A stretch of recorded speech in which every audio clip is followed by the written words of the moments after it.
사랑하는 성도님들, 평안하십니까? 오늘 이 시간 여러분과 함께 아주 중요한 주제로 은혜를 나누고자 합니다. 구독과 좋아요, 알림 설정 부탁드립니다.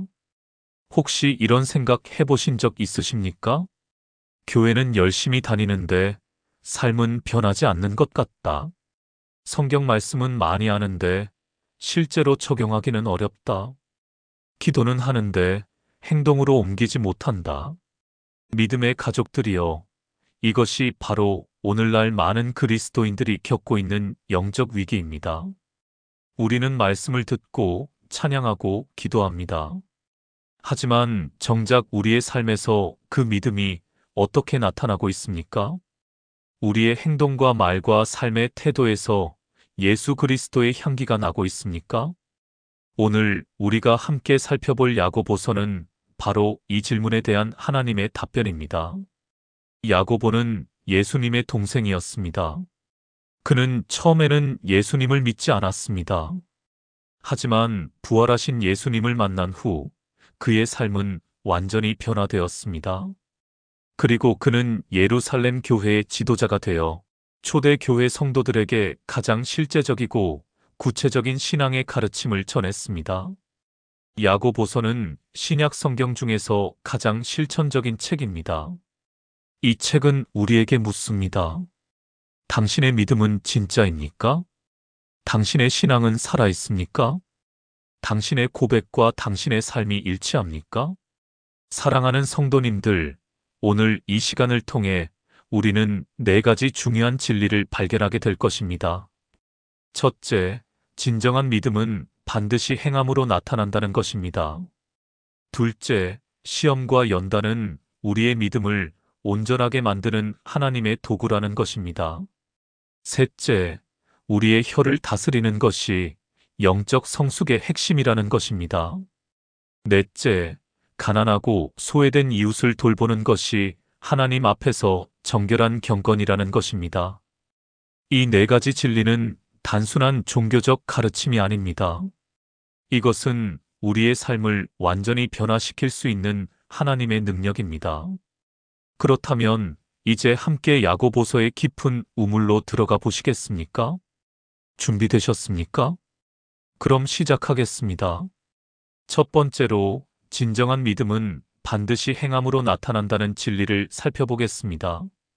사랑하는 믿음의 가족들이여, 이것은 야고보서의 가장 핵심적인 메시지입니다. 야고보서 2장 14절에서 17절 말씀을 함께 보시겠습니다. 내 형제들아, 만일 사람이 믿음이 있노라 하고 행함이 없으면 무슨 유익이 있으리요? 그 믿음이 능히 자기를 구원하겠느냐? 만일 형제나 자매가 헐벗고 일용할 양식이 없는데 너희 중에 누가 그에게 이르되 평안히 가라, 더웁게 하라, 배부르게 하라 하며 그 몸에 쓸 것을 주지 아니하면 무슨 유익이 있으리요? 이와 같이 행함이 없는 믿음은 그 자체가 죽은 것이라. 이 말씀이 무엇을 의미합니까? 야고보는 여기서 매우 충격적인 질문을 던지고 있습니다. 만일 어떤 사람이 입으로는 믿음이 있다고 고백하면서 실제 삶에서는 아무런 변화가 없다면 그것이 진짜 믿음이겠습니까? 형제자매가 추위에 떨고 굶주리고 있는데 그냥 말로만 평안히 가라, 따뜻하게 지내라, 배불리 먹으라고 말만 하고 실제로 도와주지 않는다면 그것이 사랑이겠습니까? 절대 아닙니다. 야고보는 단호하게 선언합니다. 행함이 없는 믿음은 죽은 믿음이라고 말입니다. 성도님, 이것은 매우 중요한 진리입니다. 우리는 종종 믿음과 행위를 분리해서 생각합니다. 믿음만 있으면 된다. 행위는 중요하지 않다고 생각할 수 있습니다. 하지만 야고보는 이것이 잘못된 이해라고 말합니다. 진정한 믿음은 반드시 행함을 동반합니다. 왜냐하면 믿음은 우리 마음속에 있는 추상적인 개념이 아니라 우리의 삶 전체를 변화시키는 살아있는 능력이기 때문입니다. 야고보서 2장 18절 말씀을 보십시오. 어떤 사람은 말하기를 너는 믿음이 있고 나는 행함이 있으니 행함이 없는 내 믿음을 내게 보이라. 나는 행함으로 내 믿음을 내게 보이리라. 이 말씀은 무엇을 의미합니까? 믿음은 눈에 보이지 않습니다. 마음속에 있는 것이기 때문입니다. 그렇다면 우리가 어떻게 다른 사람에게 우리의 믿음을 증명할 수 있겠습니까? 오직 우리의 행동을 통해서입니다. 우리의 말, 우리의 태도, 우리의 선택, 우리의 삶의 방식을 통해서 우리의 믿음이 드러나는 것입니다. 사랑하는 성도님들, 이것을 이해하기 위해 야고보가 든 예를 함께 살펴보겠습니다. 야고보서 2장 21절에서 26절 말씀입니다. 우리 조상 아브라함이 그 아들 이삭을 제단에 바칠 때의 행함으로 의롭다 하심을 받은 것이 아니냐? 내가 보거니와 믿음이 그의 행함과 함께 일하고 행함으로 믿음이 온전하게 되었느니라. 이에 성경에 이른 바 아브라함이 하나님을 믿으니 이것을 의로 여기셨다는 말씀이 이루어졌고 그는 하나님의 벗이라 칭함을 받았나니 이로 보건대 사람이 행함으로 의롭다 하심을 받고 믿음으로만은 아니니라. 또 이와 같이 기생 라합이 사자들을 접대하여 다른 길로 나가게 할 때에 행함으로 의롭다 하심을 받은 것이 아니냐. 영혼 없는 몸이 죽은 것 같이 행함이 없는 믿음은 죽은 것이니라. 야고보는 여기서 두 사람의 예를 듭니다. 첫 번째는 아브라함입니다. 아브라함은 하나님을 믿었습니다. 그런데 그의 믿음이 어떻게 증명되었습니까? 하나님께서 그의 아들 이삭을 번제로 드리라고 명령하셨을 때 아브라함은 순종했습니다. 이것은 상상할 수 없이 어려운 명령이었습니다. 100세에 얻은 약속의 아들을 죽이라는 명령이었기 때문입니다. 하지만 아브라함은 하나님을 신뢰했습니다. 그는 하나님께서 이삭을 다시 살리실 수도 있다고 믿었습니다. 그래서 그는 행동으로 옮겼습니다. 칼을 들고 이삭을 제단에 묶었습니다. 바로 그 순간 하나님께서 개입하셨습니다. 천사가 나타나서 아브라함을 막았고 대신 순양을 준비해 주셨습니다. 아브라함의 믿음은 그의 행동을 통해 온전하게 되었습니다. 두 번째 예는 기생 라합입니다. 라합은 여리고 성에 살던 이방 여인이었습니다. 하지만 그녀는 이스라엘의 하나님에 대한 소문을 들었고 그 하나님이 참 하나님이심을 믿었습니다. 그래서 이스라엘의 정탐꾼들이 여리고 성에 들어왔을 때 그녀는 그들을 숨겨주고 안전하게 탈출시켜 주었습니다. 이것은 그녀의 목숨을 건 행동이었습니다. 만약 발각되었다면 그녀는 반역자로 처형되었을 것입니다. 하지만 라합은 믿음으로 행동했고 그 결과 그녀와 그녀의 가족은 구원받았습니다. 사랑하는 믿음의 가족들이여, 이 두 사람의 공통점이 무엇입니까? 그들은 단순히 머리로만 믿지 않았습니다. 그들의 믿음은 구체적인 행동으로 나타났습니다. 위험을 무릅쓰고 희생을 감수하고 순종했습니다. 그리고 그들의 믿음은 그들의 행동을 통해 살아있음이 증명되었습니다. 그렇다면 오늘날 우리는 어떻습니까? 우리는 예배에 참석합니다. 성경을 읽습니다. 기도합니다. 하지만 월요일 아침이 되면 우리의 삶은 어떻게 변합니까? 직장에서 우리는 어떤 모습입니까? 가정에서 우리는 어떤 사람입니까? 이웃과의 관계에서 우리는 그리스도의 사랑을 실천하고 있습니까? 성도님, 진정한 믿음은 우리의 전 존재를 변화시킵니다. 우리의 생각, 우리의 말, 우리의 행동, 우리의 우선순위를 바꿉니다. 만약 우리가 그리스도를 믿는다고 고백하면서도 우리의 삶에 아무런 변화가 없다면 우리는 스스로를 속이고 있는 것입니다. 야고보서 1장 22절 말씀을 보십시오. 너희는 말씀을 행하는 자가 되고 듣기만 하여 자신을 속이는 자가 되지 말라. 이 말씀이 얼마나 분명합니까? 우리는 말씀을 듣기만 하는 자가 되어서는 안 됩니다. 말씀을 행하는 자가 되어야 합니다. 그렇지 않으면 우리는 스스로를 속이는 것입니다.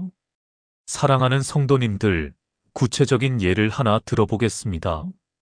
2023년 서울의 한 교회에서 있었던 일입니다.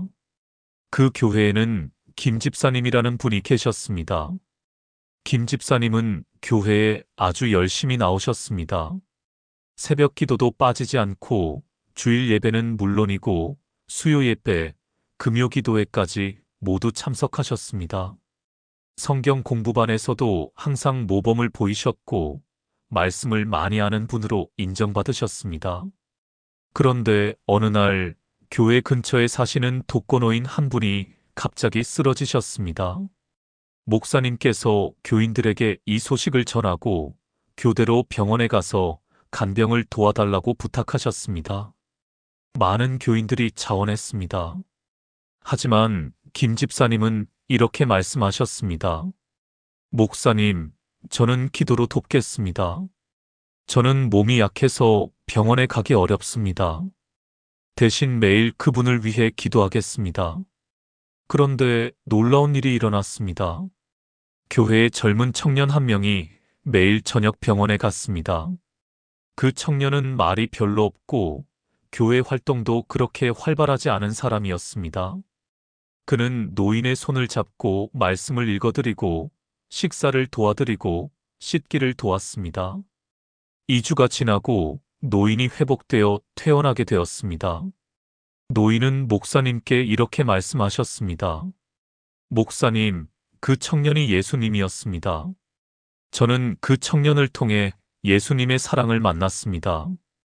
이제 저도 예수님을 믿고 싶습니다. 그리고 그 노인은 교회에 나오기 시작했고 세례를 받으셨습니다. 사랑하는 믿음의 가족들이여, 이 이야기에서 누가 진정한 믿음을 보여주었습니까? 말씀을 많이 알고 교회 활동을 열심히 하던 김 집사님입니까? 아니면 말은 적지만 실제로 행동으로 사랑을 실천한 청년입니까? 야고보의 가르침에 따르면 그 청년이 살아있는 믿음을 보여준 것입니다. 물론 김 집사님의 기도도 소중합니다. 하지만 야고보는 말합니다. 행함이 없는 믿음은 죽은 것이라고 말입니다. 성도님, 이것이 오늘날 우리에게 주는 교훈입니다. 우리는 성경 지식으로 다른 사람을 판단할 수 없습니다. 우리는 열심히 교회에 나가는 것만으로 우리의 믿음을 증명할 수 없습니다. 진정한 믿음은 우리의 삶에서, 우리의 행동에서, 우리의 사랑의 실천에서 드러납니다. 예수님께서 마태복음 25장에서 말씀하신 것을 기억하십니까? 내가 줄일 때에 너희가 먹을 것을 주었고, 목마를 때에 마시게 하였고, 나그네 되었을 때에 영접하였고, 헐벗었을 때에 옷을 입혔고, 병들었을 때에 돌보았고, 옥에 갇혔을 때에 와서 보았느니라. 주님은 말씀하십니다.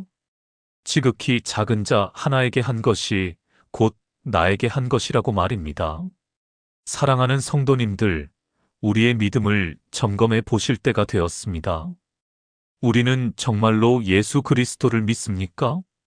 그렇다면 그 믿음이 우리의 삶에서 어떻게 나타나고 있습니까? 우리는 가난한 사람을 볼 때 어떻게 반응합니까? 그냥 지나칩니까? 아니면 멈춰서 돕습니까? 우리는 어려움에 처한 이웃을 볼 때 어떻게 합니까? 기도만 하고 끝입니까? 아니면 실제로 손을 내밉니까? 우리는 불의를 볼 때 어떻게 합니까? 침묵합니까? 아니면 의로움을 위해 목소리를 냅니까? 믿음의 가족들이여, 야고보는 우리에게 도전합니다. 말로만 하지 말고 행동으로 보여달라고 말입니다. 이것이 첫 번째 진리입니다. 진정한 믿음은 반드시 행함으로 나타난다. 이제 우리는 이 진리를 붙들어야 합니다. 그리고 오늘부터 우리의 삶에서 실천해야 합니다. 작은 것부터 시작하십시오. 오늘 만나는 사람에게 친절한 말을 건네십시오. 어려움에 처한 이웃을 돕는 작은 실천을 하십시오. 용서해야 할 사람이 있다면 용서하십시오. 화해해야 할 관계가 있다면 먼저 손을 내미십시오. 이것이 살아있는 믿음입니다. 이것이 하나님께서 기뻐하시는 신앙입니다. 두 번째로 시험과 연단이 우리의 믿음을 온전하게 만드는 하나님의 도구라는 진리를 살펴보겠습니다. 사랑하는 믿음의 가족들이여, 우리는 살면서 많은 어려움을 겪습니다. 질병, 경제적 어려움, 관계의 갈등, 사업의 실패, 자녀 문제 등 끊임없는 시험이 찾아옵니다. 그럴 때 우리는 이렇게 질문합니다. 하나님, 왜 저에게 이런 일이 일어납니까? 제가 무슨 잘못을 했습니까? 하나님은 저를 버리신 것입니까? 성도님, 이것은 매우 자연스러운 질문입니다. 모든 사람이 고난 가운데 이런 의문을 품습니다. 하지만 야고보는 우리에게 완전히 다른 관점을 제시합니다. 야고보서 1장 2절에서 4절 말씀을 함께 보시겠습니다. 내 형제들아, 너희가 여러 가지 시험을 당하거든 온전히 기쁘게 여기라. 이는 너희 믿음의 시련이 인내를 만들어내는 줄 너희가 알미라. 인내를 온전히 이루라. 이는 너희로 온전하고 구비하여 조금도 부족함이 없게 하려 함이라. 이 말씀이 충격적이지 않습니까? 야고보는 우리에게 시험을 당할 때 온전히 기쁘게 여기라고 말합니다. 어떻게 그럴 수 있습니까? 고난 가운데서 어떻게 기뻐할 수 있습니까? 야고보는 그 이유를 설명합니다. 시험이 우리의 믿음을 연단하기 때문입니다. 그리고 그 연단을 통해 인내가 만들어지기 때문입니다.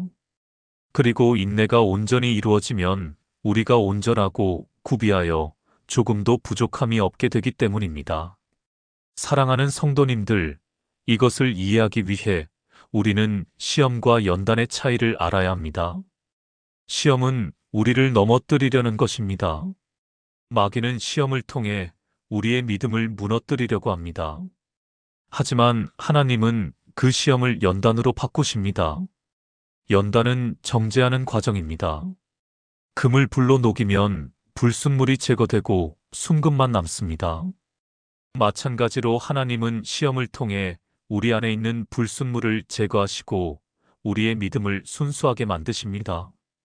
야고보서 1장 12절 말씀을 보십시오. 시험을 참는 자는 복이 있나니 이는 시련을 견디어낸 자가 주께서 자기를 사랑하는 자들에게 약속하신 생명의 면류관을 얻을 것이기 때문이라. 여기서 야고보는 시험을 참는 자가 복이 있다고 말합니다. 그리고 그 이유는 생명의 면류관을 얻기 때문입니다. 생명의 면류관은 영원한 보상입니다. 하나님께서 신실한 자들에게 주시는 영광의 상입니다. 그렇다면 우리는 시험을 어떻게 대해야 합니까? 첫째, 시험이 올 때 낙심하지 말아야 합니다. 시험은 우리를 파괴하려는 것이 아니라 우리를 세우려는 하나님의 방법입니다. 둘째, 시험 가운데서 하나님을 신뢰해야 합니다. 하나님은 우리가 감당할 수 없는 시험을 허락하지 않으십니다. 셋째, 시험을 통해 무엇을 배워야 할지 구해야 합니다. 모든 시험에는 하나님의 목적이 있습니다. 사랑하는 믿음의 가족들이여, 성경의 위대한 믿음의 사람들을 생각해 보십시오. 그들은 모두 큰 시험을 겪었습니다. 아브라함은 고향을 떠나 알지 못하는 땅으로 가야 했습니다.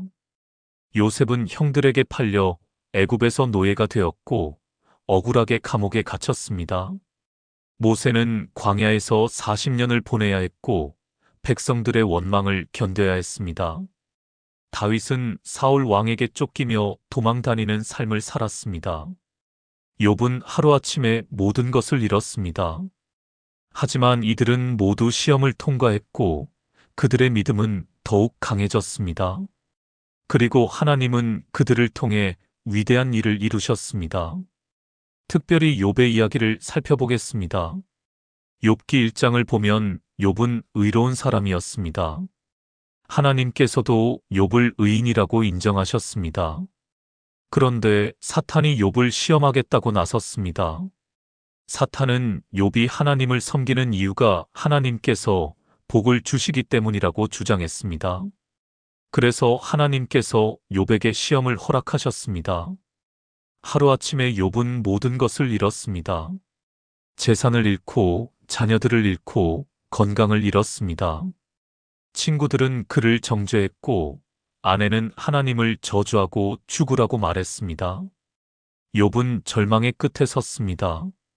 하지만 욥은 끝까지 하나님을 붙들었습니다. 욥기 13장 15절에서 욥은 이렇게 고백합니다. 그가 나를 죽이시리니 내가 소망이 없노라. 그러나 그의 앞에서 내 행위를 변론하리라. 이것은 놀라운 신앙 고백입니다. 욥은 하나님께서 자기를 죽이실지라도 하나님을 신뢰하겠다고 말합니다. 그리고 결국 하나님께서 욥에게 나타나셨습니다. 하나님은 욥에게 창조의 신비를 보여주시며 하나님의 주권을 깨닫게 하셨습니다. 욥은 회개했고 하나님 앞에 겸손해졌습니다. 그리고 하나님은 욥의 후반생을 그의 전반생보다 더 복되게 하셨습니다. 욥기 42장 12절 말씀입니다.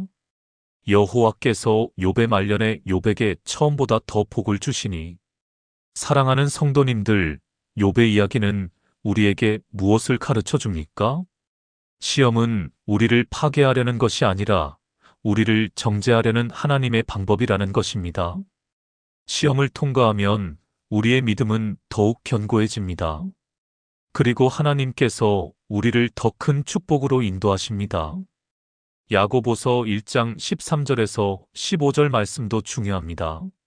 사람이 시험을 받을 때에 내가 하나님께 시험을 받는다 하지 말지니 하나님은 악에게 시험을 받지도 아니하시고 친히 아무도 시험하지 아니하시느니라. 오직 각 사람이 시험을 받는 것은 자기 욕심에 끌려 미혹됨이니 욕심이 잉태한즉 죄를 낳고 죄가 장성한즉 사망을 낳느니라. 여기서 야고보는 중요한 구분을 합니다. 하나님은 우리를 악으로 유혹하지 않으신다는 것입니다. 시험은 외부에서 옵니다. 하지만 죄는 우리 안의 욕심에서 나옵니다. 시험 자체는 죄가 아닙니다. 예수님도 시험을 받으셨지만 죄를 짓지 않으셨습니다. 문제는 우리가 시험에 어떻게 반응하느냐입니다. 만약 우리가 시험에 넘어가서 우리의 욕심을 따른다면 그것이 죄가 됩니다. 하지만 만약 우리가 시험을 이기고 하나님을 신뢰한다면 그것이 우리의 믿음을 강하게 만듭니다. 사랑하는 믿음의 가족들이여, 실제 사례를 하나 더 나누겠습니다. 2024년 부산에 사시는 이 집사님의 이야기입니다. 이 집사님은 작은 식당을 운영하고 계셨습니다. 코로나 이후 경제가 어려워지면서 식당 매출이 점점 줄어들었습니다. 빚이 쌓여갔고 월세를 내기도 어려워졌습니다. 이 집사님은 매일 밤 눈물로 기도했습니다. 하나님, 왜 저에게 이런 시련을 주십니까? 저는 열심히 교회도 나가고 11조도 드리는데 왜 이렇게 어렵습니까? 그런데 어느 날 이 집사님은 야고보서 1장 말씀을 묵상하게 되었습니다. 시험을 당하거든 온전히 기쁘게 여기라는 말씀이었습니다. 처음에는 이해가 되지 않았습니다. 어떻게 이런 고통 가운데 기뻐할 수 있습니까? 하지만 이 집사님은 기도하기 시작했습니다. 하나님, 이 시험을 통해 무엇을 가르치시려는지 알려주세요. 그리고 놀라운 일이 일어났습니다. 이 집사님은 그동안 자신이 돈과 성공에 너무 집착했다는 것을 깨달았습니다. 교회에 나가고 11조를 드렸지만 마음속으로는 하나님보다 사업을 더 사랑했습니다. 가족보다 돈 버는 것을 우선시했습니다. 이 집사님은 회개했습니다. 그리고 삶의 우선순위를 바꾸기 시작했습니다. 비록 경제적으로 어려웠지만 가족과 함께하는 시간을 늘렸습니다. 교회 봉사에 더 적극적으로 참여했습니다. 어려운 이웃을 돕기 시작했습니다. 그러자 놀라운 일이 일어났습니다. 식당에 손님들이 다시 찾아오기 시작했습니다. 입소문이 나면서 매출이 회복되었습니다. 2년이 지난 후 이 집사님의 식당은 지역에서 유명한 맛집이 되었습니다. 하지만 더 중요한 것은 이 집사님의 신앙이 완전히 달라졌다는 것입니다. 이 집사님은 이렇게 고백했습니다. 그 어려운 시기가 제 인생에서 가장 귀한 시간이었습니다. 하나님께서 저를 깨뜨리시고 다시 세우셨습니다. 이제 저는 돈이 아니라 하나님의 나라를 먼저 구합니다. 그랬더니 다른 모든 것이 더해졌습니다. 성도님, 이것이 야고보가 말한 시험의 목적입니다. 하나님은 시험을 통해 우리를 깨뜨리십니다. 우리의 교만을 깨뜨리십니다. 우리의 자기의를 깨뜨리십니다. 우리의 우상을 깨뜨리십니다. 그리고 우리를 하나님께 전적으로 의지하는 사람으로 만드십니다. 이것이 연단입니다. 이것이 하나님의 사랑입니다. 야고보서 5장 10절과 11절 말씀도 보십시오. 형제들아, 주의 이름으로 말한 선지자들을 고난과 오래 참음의 본으로 삼으라. 보라, 인내하는 자를 우리가 복되다 하나니 너희가 욥의 인내를 들었고 주께서 주신 결말을 보았거니와 주는 가장 자비하시고 긍휼히 여기시는 이시니라. 욥의 인내를 기억하라고 말합니다. 그리고 주께서 주신 결말을 보라고 합니다. 하나님은 욥의 고난을 축복으로 바꾸셨습니다. 마찬가지로 하나님은 우리의 시험도 축복으로 바꾸실 것입니다. 사랑하는 믿음의 가족들이여, 지금 시험 가운데 계십니까? 낙심하지 마십시오. 하나님께서 당신을 연단하고 계십니다. 당신의 믿음을 순금같이 만들고 계십니다. 이 시험을 통과하면 당신은 더 강한 사람이 될 것입니다. 더 겸손한 사람이 될 것입니다. 더 하나님을 의지하는 사람이 될 것입니다. 그리고 하나님께서 당신을 더 큰 축복으로 인도하실 것입니다. 야고보서 1장 5절 말씀을 기억하십시오. 너희 중에 누구든지 지혜가 부족하거든 모든 사람에게 후히 주시고 꾸짖지 아니하시는 하나님께 구하라. 그리하면 주시리라. 시험 가운데 지혜가 필요합니까? 하나님께 구하십시오. 하나님은 후히 주시는 분이십니다.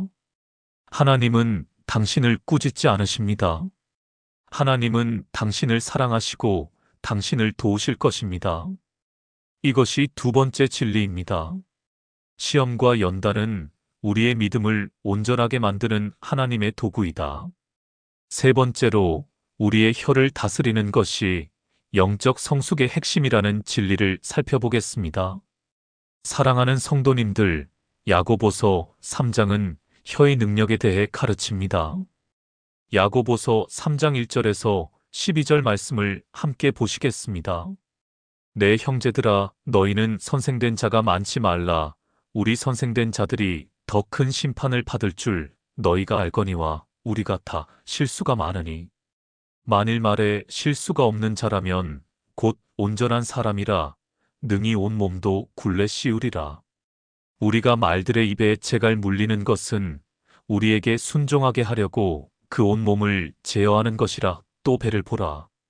그렇게 크고 광풍에 밀려가는 것들을 지극히 작은 키로 사공의 뜻대로 운행하나니 이와 같이 혀도 작은 지체로 돼 큰 것을 자랑하도다. 보라, 얼마나 작은 불이 얼마나 많은 나무를 태우는가. 혀는 곧 불이요 불의의 세계라. 혀는 우리 지체 중에서 온 몸을 더럽히고 생의 바퀴를 불사르나니 그 사르는 것이 지옥 불에서 나느니라.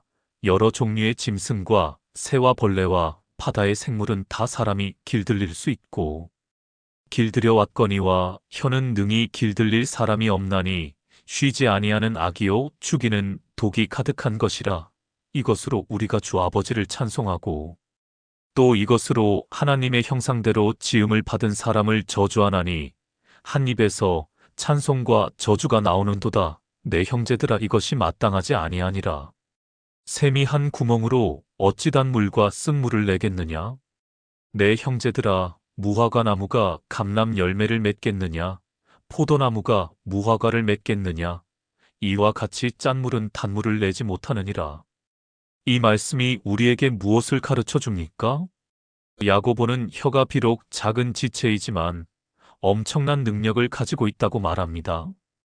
말의 입에 재갈을 물리면 말 전체를 제어할 수 있습니다.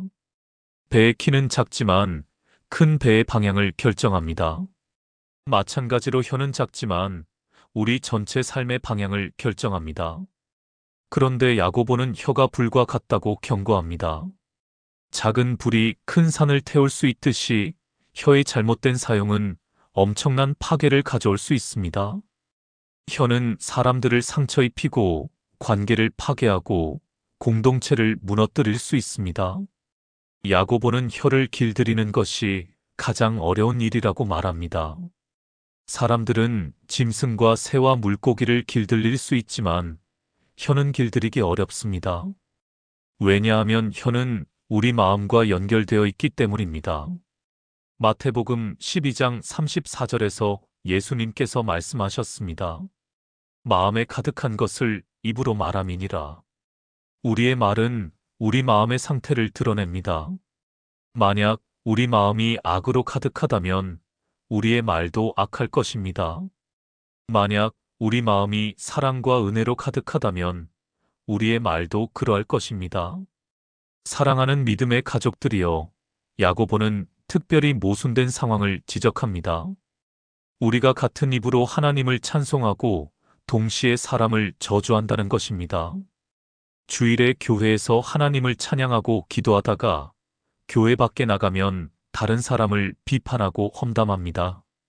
성도님, 이것은 잘못된 것입니다. 샘에서 단 물과 쓴 물이 동시에 나올 수 없습니다. 무화과 나무에서 감람 열매가 열릴 수 없습니다. 마찬가지로 우리의 입에서 찬송과 저주가 동시에 나와서는 안 됩니다. 그렇다면 우리는 어떻게 혀를 다스릴 수 있습니까? 첫째, 우리는 우리의 말이 가진 능력을 인정해야 합니다. 잠언 18장 21절 말씀입니다. 죽고 사는 것이 혀의 힘에 달렸나니 혀를 쓰기 좋아하는 자는 혀의 열매를 먹으리라. 우리의 말은 생명을 줄 수도 있고 죽음을 가져올 수도 있습니다. 격려의 말은 사람을 살립니다. 비난의 말은 사람을 죽입니다. 둘째, 우리는 말하기 전에 생각해야 합니다. 야고보서 1장 19절 말씀입니다. 내 사랑하는 형제들아, 너희가 알지니 사람마다 듣기는 속히 하고 말하기는 더디하며 성내기도 더디하라. 우리는 듣기는 빨리 하고 말하기는 천천히 해야 합니다. 급하게 말하면 실수하기 쉽습니다. 셋째, 우리는 우리의 마음을 지켜야 합니다. 잠언 4장 23절 말씀입니다. 무릇 지킬 만한 것보다 더욱 내 마음을 지키라. 생명의 근원이 이에서 남이니라. 우리의 말은 우리 마음에서 나오기 때문에 우리의 마음을 지키는 것이 중요합니다. 만약 우리 마음에 분노와 미움과 시기가 가득하다면 우리의 말도 그러할 것입니다. 하지만 만약 우리 마음에 사랑과 용서와 은혜가 가득하다면 우리의 말도 그러할 것입니다. 넷째, 우리는 성령님의 도우심을 구해야 합니다. 우리 자신의 힘으로는 혀를 다스릴 수 없습니다. 하지만 성령님께서 우리를 도우실 수 있습니다. 갈라디아서 5장 22절과 23절 말씀입니다. 오직 성령의 열매는 사랑과 희락과 화평과 오래 참음과 자비와 양선과 충성과 온유와 절제니 이 같은 것을 금지할 법이 없느니라. 성령의 열매 중 하나가 절제입니다. 성령님께서 우리에게 자제력을 주실 수 있습니다. 우리가 성령 충만할 때 우리는 우리의 혀를 다스릴 수 있습니다. 사랑하는 성도님들, 구체적인 예를 들어보겠습니다. 2023년 대구의 한 교회에서 있었던 일입니다. 그 교회에는 박 집사님과 최 집사님이라는 두 분이 계셨습니다. 두 분 다 오랫동안 교회를 다니신 분들이고 교회에서 존경받는 분들이었습니다. 그런데 교회 건축 문제로 두 분의 의견이 달랐습니다. 박 집사님은 새 건물을 짓자고 주장하셨고 최 집사님은 기존 건물을 리모델링하자고 주장하셨습니다. 처음에는 건전한 토론이었습니다. 하지만 점점 감정이 개입되기 시작했습니다. 박 집사님은 다른 교인들 앞에서 이렇게 말씀하셨습니다. 최 집사님은 비전이 없어요. 하나님의 일을 하는데 왜 그렇게 소극적입니까? 최 집사님도 반격했습니다. 박 집사님은 너무 무모해요. 교회 재정을 생각하지 않고 자기 뜻만 밀어붙이려고 해요. 이런 말들이 오가면서 교회 분위기가 나빠졌습니다. 교인들이 편을 갈라 서로를 비난하기 시작했습니다. 목사님께서 중재하려고 했지만 쉽지 않았습니다. 그런데 어느 주일 목사님께서 야고보서 3장 말씀으로 설교하셨습니다. 혀의 능력과 혀를 다스려야 한다는 말씀이었습니다. 박 집사님과 최 집사님은 그 설교를 들으면서 성령님의 책망을 받았습니다. 두 분 다 자신들이 혀로 죄를 지었다는 것을 깨달았습니다. 예배 후에 박 집사님이 먼저 최 집사님께 다가갔습니다. 집사님, 제가 잘못했습니다. 제가 집사님을 판단하고 비난했습니다. 용서해 주십시오. 최 집사님도 눈물을 흘리며 말씀하셨습니다. 저도 잘못했습니다. 제가 집사님을 존중하지 않았습니다. 용서해 주십시오. 두 분은 서로 껴안고 화해했습니다. 그리고 교인들 앞에서 공개적으로 사과했습니다. 우리가 혀로 죄를 지었습니다. 우리가 교회를 어지럽혔습니다. 용서해 주십시오. 그 순간 교회에 성령님의 역사가 임했습니다. 많은 교인들이 눈물을 흘렸습니다. 그리고 교회는 다시 하나가 되었습니다. 건축 문제는 모두가 함께 기도하고 논의해서 좋은 결론을 내렸습니다. 사랑하는 믿음의 가족들이여, 이 이야기는 우리에게 무엇을 가르쳐 줍니까? 혀는 정말로 능력이 있습니다. 혀로 사람을 상처 입히고 공동체를 무너뜨릴 수 있습니다. 하지만 혀로 치유하고 화해하고 세울 수도 있습니다. 박 집사님과 최 집사님은 자신들의 잘못을 인정하고 회개했습니다. 그리고 혀를 다스리기로 결심했습니다. 그 결과 교회가 회복되었습니다. 성도님, 오늘 우리의 말을 점검해 보십시오. 우리는 어떤 말을 하고 있습니까? 우리의 말이 다른 사람에게 생명을 주고 있습니까? 아니면 상처를 주고 있습니까? 우리는 격려하고 있습니까? 아니면 비난하고 있습니까? 우리는 세우고 있습니까? 아니면 무너뜨리고 있습니까? 에베소서 4장 29절 말씀을 기억하십시오. 무릇 더러운 말은 너희 입 밖에도 내지 말고 오직 덕을 세우는 데 소용되는 대로 선한 말을 하여 듣는 자들에게 은혜를 끼치게 하라. 우리의 말은 덕을 세우는 데 사용되어야 합니다. 우리의 말은 듣는 사람에게 은혜를 끼쳐야 합니다. 비판하고 싶은 유혹이 올 때 멈추십시오. 험담하고 싶은 충동이 올 때 기도하십시오. 화내며 말하고 싶을 때 침묵하십시오. 대신 격려의 말을 하십시오. 칭찬의 말을 하십시오. 사랑의 말을 하십시오. 감사의 말을 하십시오. 이것이 혀를 다스리는 것입니다. 이것이 영적 성숙입니다. 야고보서 3장 13절 말씀도 보십시오. 너희 중에 지혜와 총명이 있는 자가 누구냐? 그는 선행으로 말미암아 지혜의 온유함으로 그 행함을 보일지니라. 지혜로운 사람은 온유함으로 자신의 행함을 보입니다. 온유함은 혀를 다스리는 것을 포함합니다. 거칠고 공격적인 말이 아니라 부드럽고 은혜로운 말을 하는 것입니다. 성도님, 하나님은 지금도 당신의 이름을 부르고 계십니다. 하나님은 당신이 혀를 다스리는 사람이 되기를 원하십니다. 당신의 말이 생명을 주는 도구가 되기를 원하십니다. 오늘부터 시작하십시오. 아침에 일어나서 기도하십시오. 하나님, 오늘 제 입을 지켜주세요. 제가 덕을 세우는 말만 하게 도와주세요. 그리고 하루 종일 당신의 말을 주의하십시오. 말하기 전에 생각하십시오. 이 말이 상대방에게 도움이 될까?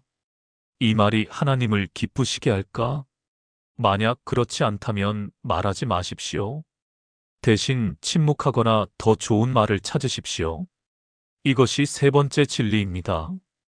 우리의 혀를 다스리는 것이 영적 성숙의 핵심이다. 네 번째로 가난하고 소외된 이웃을 돌보는 것이 하나님 앞에서 정결한 경건이라는 진리를 살펴보겠습니다. 사랑하는 성도님들, 야고보는 진정한 경건이 무엇인지 명확하게 정의합니다. 야고보서 1장 27절 말씀을 보십시오. 하나님 아버지 앞에서 정결하고 더럽힘이 없는 경건은 곧 고아와 과부를 그 환난 중에 돌보고 또 자기를 지켜 세속에 물들지 아니하는 그것이니라. 이 말씀이 무엇을 의미합니까? 야고보는 진정한 경건이 단순히 종교적 의식을 행하는 것이 아니라고 말합니다. 진정한 경건은 고아와 과부를 돌보는 것입니다. 고아와 과부는 성경시대에 가장 연약하고 소외된 계층이었습니다. 그들은 보호자도 없고 소득도 없는 사람들이었습니다. 오늘날로 치면 홀몸 노인, 노숙자, 장애인, 난민, 이주 노동자 등 사회에서 소외된 모든 사람들을 의미합니다. 야고보는 이런 사람들을 돌보는 것이 하나님께서 기뻐하시는 경건이라고 말합니다. 야고보서 2장 1절에서 9절 말씀도 함께 보시겠습니다.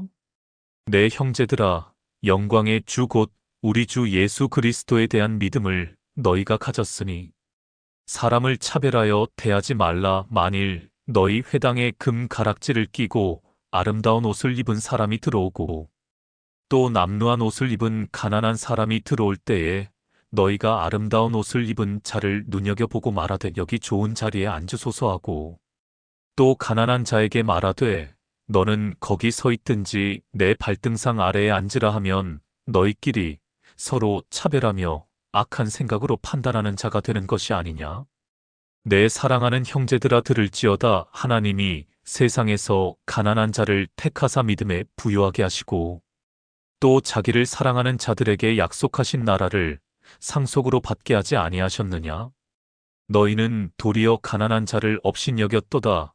부자는 너희를 억압하며 법정으로 끌고 가지 아니하느냐? 그들은 너희에게 대하여 일컫는 바 그 아름다운 이름을 비방하지 아니하느냐?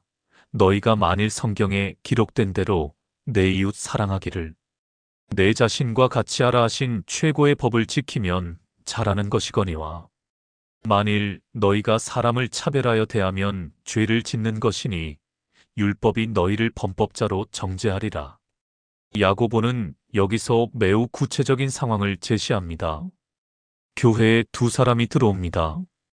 한 사람은 부자이고 한 사람은 가난한 사람입니다.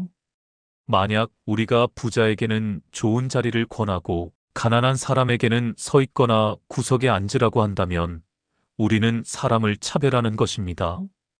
그리고 이것은 죄입니다. 왜냐하면 하나님은 외모로 사람을 판단하지 않으시기 때문입니다. 오히려 하나님은 가난한 자를 특별히 사랑하십니다. 야고보는 하나님께서 세상에서 가난한 자를 택하사 믿음에 부요하게 하셨다고 말합니다. 사랑하는 믿음의 가족들이여, 이것은 우리에게 도전을 줍니다. 우리는 사람을 어떤 기준으로 평가합니까? 그 사람의 재산으로 평가합니까? 그 사람의 사회적 지위로 평가합니까? 그 사람의 외모로 평가합니까? 만약 그렇다면 우리는 하나님의 가치관과 다른 세상의 가치관을 따르고 있는 것입니다. 하나님은 모든 사람을 동등하게 사랑하십니다. 하나님은 부자도 사랑하시고 가난한 자도 사랑하십니다. 하지만 하나님은 특별히 가난하고 연약한 사람들을 돌보라고 우리에게 명령하십니다. 시편 82편 3절과 4절 말씀입니다. 가난한 자와 고아를 위하여 판단하며 곤란한 자와 빈궁한 자에게 공의를 베풀지며 가난한 자와 궁핍한 자를 구원하여 악인들의 손에서 건질지니라. 이것이 하나님의 마음입니다. 하나님은 가난하고 억압받는 사람들을 돌보시는 분이십니다.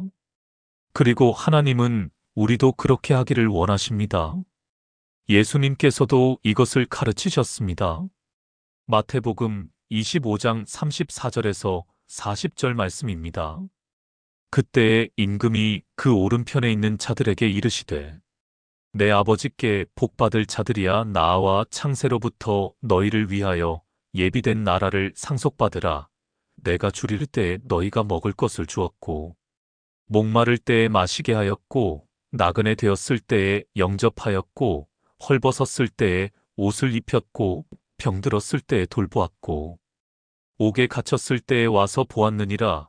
이에 의인들이 대답하여 이르되 주여 우리가 어느 때에 주께서 줄이신 것을 보고 음식을 대접하였으며 목마르신 것을 보고 마시게 하였나이까. 어느 때에 나그네 되신 것을 보고 영접하였으며 헐벗으신 것을 보고 옷 입혔나이까.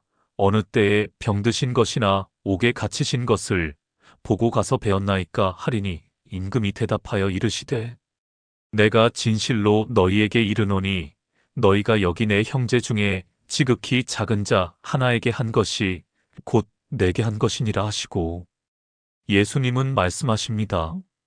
지극히 작은 자 하나에게 한 것이 곧 내게 한 것이라고 말입니다. 굶주린 사람에게 먹을 것을 준 것이 예수님께 한 것입니다. 목마른 사람에게 마실 것을 준 것이 예수님께 한 것입니다. 나그네를 영접한 것이 예수님을 영접한 것입니다.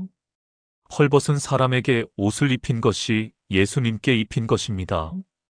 병든 사람과 갇힌 사람을 돌본 것이 예수님을 돌본 것입니다. 사랑하는 성도님들, 이것은 놀라운 진리입니다. 우리가 가난하고 소외된 이웃을 도울 때 우리는 예수님을 섬기는 것입니다. 반대로 우리가 그들을 무시하고 외면할 때 우리는 예수님을 무시하고 외면하는 것입니다. 잠언 19장 17절 말씀도 보십시오. 가난한 자를 불쌍히 여기는 것은 여호와께 구워드리는 것이니 그의 선행을 그에게 갚아주시리라. 가난한 자를 도우면 여호와께 구워드리는 것이라고 말합니다. 그리고 하나님께서 갚아주신다고 약속하십니다. 이것은 얼마나 놀라운 약속입니까? 우리가 가난한 사람을 도우면 하나님께서 그것을 기억하시고 복으로 갚아주십니다. 사랑하는 믿음의 가족들이여, 실제 사례를 나누겠습니다. 2024년 서울에 사시는 한 권사님의 이야기입니다.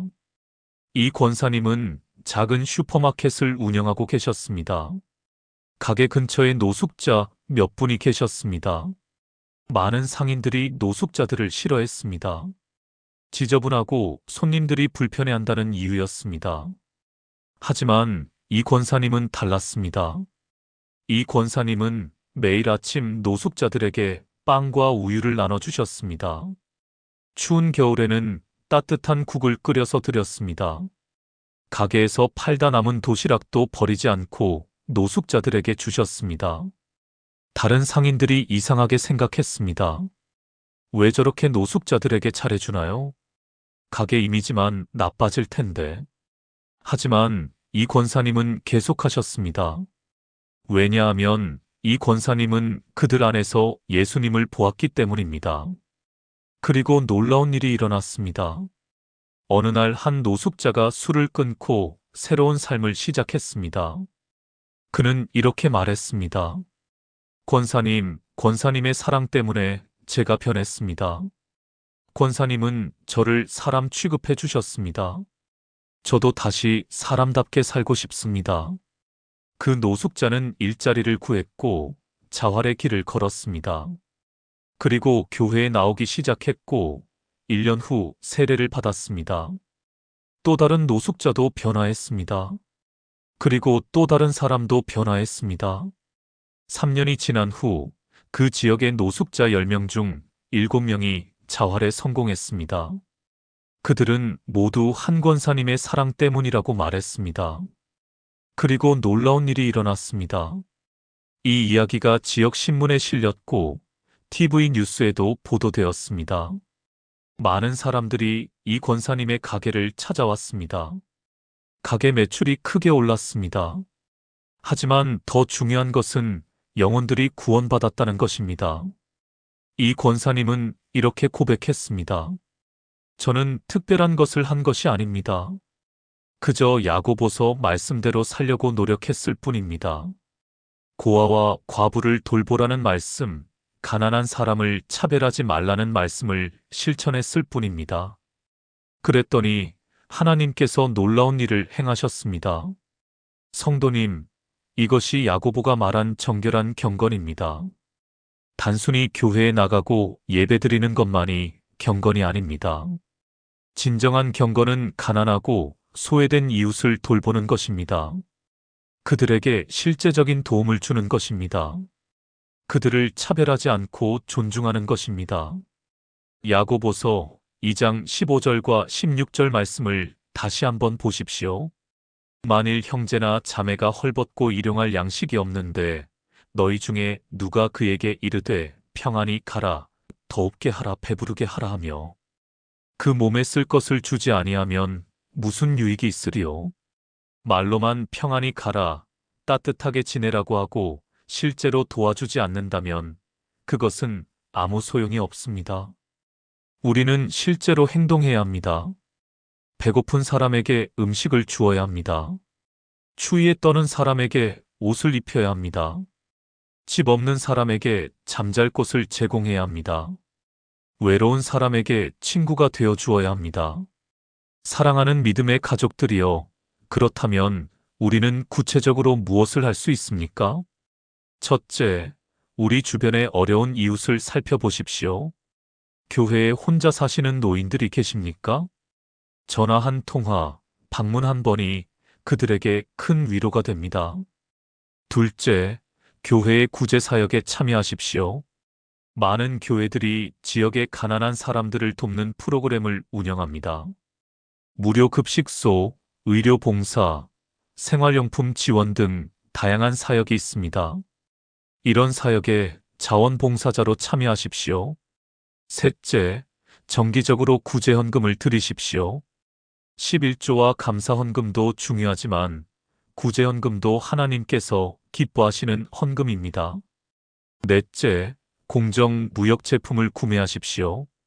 공정무역은 제3세계의 가난한 생산자들에게 정당한 대가를 지불하는 무역입니다. 우리의 소비가 가난한 사람들을 도울 수 있습니다. 다섯째, 난민과 이주 노동자를 환대하십시오. 한국에는 많은 외국인 노동자와 난민들이 있습니다. 그들은 종종 차별과 소외를 경험합니다. 우리가 그들을 사랑으로 대할 수 있습니다. 여섯째, 사회 정의를 위해 목소리를 내십시오. 가난하고 약한 사람들이 억압받는 것을 볼 때 침묵하지 마십시오. 의로운 일을 위해 기도하고 행동하십시오. 사랑하는 성도님들, 우리는 모두 하나님의 은혜로 구원받은 사람들입니다. 우리가 가진 모든 것은 하나님께서 주신 것입니다. 그렇다면 우리는 우리가 받은 은혜를 다른 사람들과 나눠야 하지 않겠습니까? 고린도후서 8장 9절 말씀입니다. 우리 주 예수 그리스도의 은혜를 너희가 알거니와 부요하신 이로써 너희를 위하여 가난하게 되심은 그의 가난함으로 말미암아 너희를 부요하게 하려 하심이라.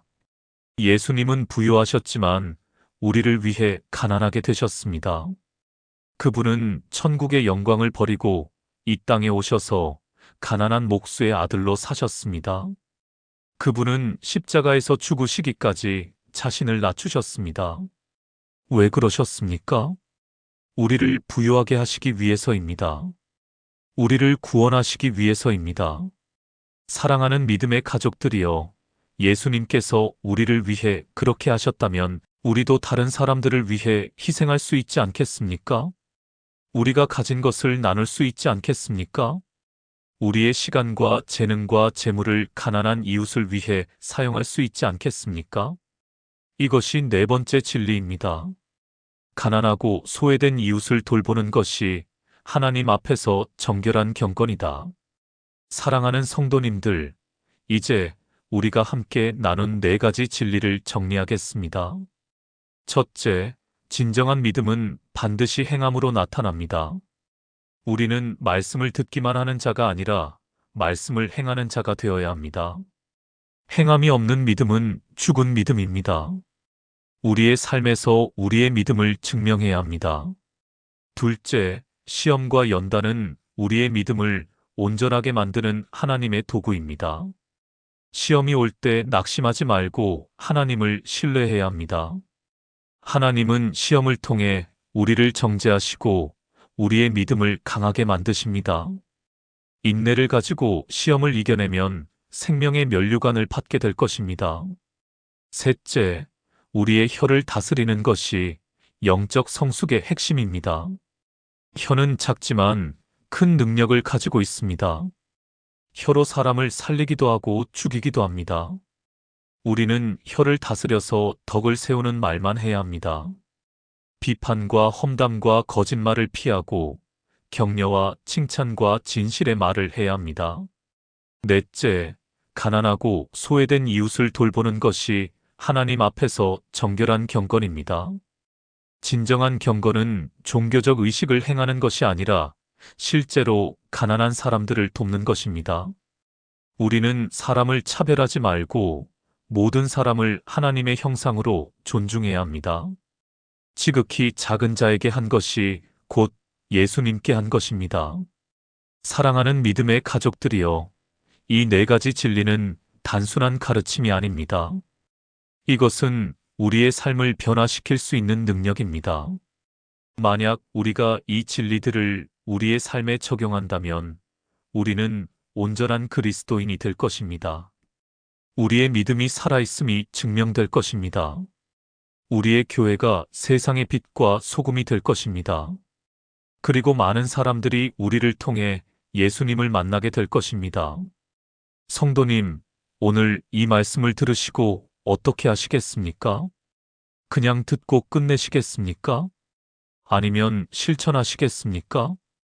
야고보는 우리에게 도전합니다. 말씀을 행하는 자가 되라고 말입니다. 오늘부터 시작하십시오. 작은 것부터 시작하십시오. 오늘 만나는 사람에게 친절하십시오. 어려운 이웃을 도우십시오. 혀를 다스리십시오. 시험 가운데 하나님을 신뢰하십시오. 이것이 살아있는 믿음입니다. 이것이 야고보서가 가르치는 실천적 신앙입니다. 그리고 여기에 구독 버튼과 좋아요 버튼을 눌러주시기 바랍니다. 알림 설정도 해주시면 새로운 말씀이 올라올 때마다 알림을 받으실 수 있습니다. 여러분의 구독과 좋아요가 더 많은 사람들에게 하나님의 말씀을 전하는데 큰 힘이 됩니다. 사랑하는 성도님들, 마지막으로 함께 기도하겠습니다. 하나님 아버지, 오늘 야고보서의 귀한 말씀을 통해 우리에게 도전해 주심을 감사드립니다. 우리가 말씀을 듣기만 하는 자가 아니라 말씀을 행하는 자가 되게 하여 주옵소서. 우리의 믿음이 행함으로 나타나게 하여 주옵소서. 시험 가운데서도 하나님을 신뢰하며 인내하게 하여 주옵소서. 우리의 혀를 다스려 덕을 세우는 말만 하게 하여 주옵소서. 가난하고 소외된 이웃을 사랑으로 돌보게 하여 주옵소서. 우리를 통해 예수님의 사랑이 이 땅에 흘러가게 하여 주옵소서. 예수님의 이름으로 기도드립니다. 아멘. 사랑하는 믿음의 가족들이여, 하나님께서 여러분을 축복하시고 지켜주시기를 기도합니다. 여러분의 믿음이 행함으로 나타나기를 기도합니다. 여러분의 삶이 하나님께 영광이 되기를 기도합니다. 다음 시간에 또 만나 뵙겠습니다. 평안히 가십시오. 주님의 은혜와 평강이 여러분과 함께 하시기를 축원합니다.